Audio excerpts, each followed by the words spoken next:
Bonjour, bienvenue dans l'atelier. Cette année, pour nos ateliers de Noël, je vais vous présenter ce que nous avons fait. D'abord, nous avons 3 ateliers et le premier, c'est nos grands lutins de Finlande. Donc voilà, ils sont vraiment très, très grands, très beaux.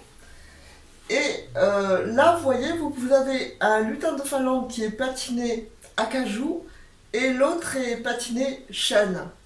Donc les objets vous sont proposés à peindre, déjà tout prêt, et tout est fourni, y compris ces petites ficelles en lin et ces baies qui enjolivent les lutins.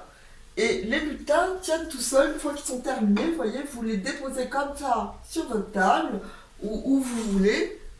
Et ils font un très bel effet. Après les grands lutins, nous avons les délicieuses tranches de bûches qui, elles aussi, sont proposées prêtes à peindre et vous pouvez les peindre recto verso. Vous voyez, là, vous pouvez mettre un message ou vous pouvez mettre le nom de la personne à qui vous comptez les offrir. Et en fait, c'est une suspension de sapin de Noël. Mais vous pouvez en faire des tas d'autres choses, hein. Vous pouvez les poser sur la table ou en faire des petits cadeaux. Voilà, alors ça c'est un atelier que nous avons pensé autant pour les grands débutants que pour les gens qui commencent à peindre ou qui peignent vraiment bien. Donc là vous voyez, il y a des sujets plus compliqués. Par exemple, la petite fille qui lit l'histoire de Noël avec son chat, c'est déjà un bon niveau de peinture, alors que le petit panda avec son air comme ça étonné, c'est vraiment très simple à faire, vous voyez. Donc tout le monde peut, et ça, on va dire, c'est moyen, c'est facile à faire aussi, hein. Je veux dire que dans cet atelier-là, délicieuse tranche de bûche, tout le monde peut trouver son bonheur et son plaisir, autant les très très très très grands débutants que les peintres qui ont l'aisance.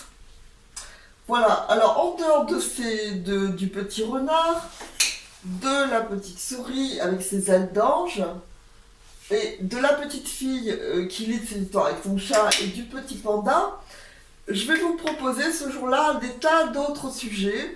Je ne les ai pas tous réalisés parce qu'il y en avait beaucoup, mais je pense que tout le monde a trouvé son bonheur. Alors, après délicieuse tranche de bûche, nous avons tendre décoration pour la table. Alors, tendre décoration pour la table, ce sont des galets peints.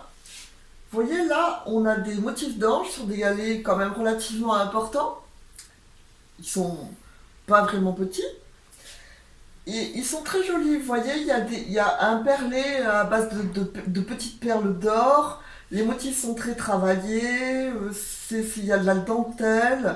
Je pense que quelqu'un qui peint peut se faire plaisir à peindre ça. Et ensuite, pour nos débutants, ou pour simplement ceux qui ont plutôt dans l'idée de répandre les petites décorations sur la table et d'en avoir beaucoup, et finalement il ne faut pas qu'ils passent des heures à faire ça, nous avons les petits galets Père Noël. Alors les petits galets Père Noël ont tous une expression différente et bien sûr une forme différente, hein.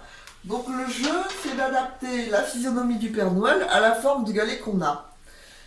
Donc voilà nos tendres décorations pour la table de Noël.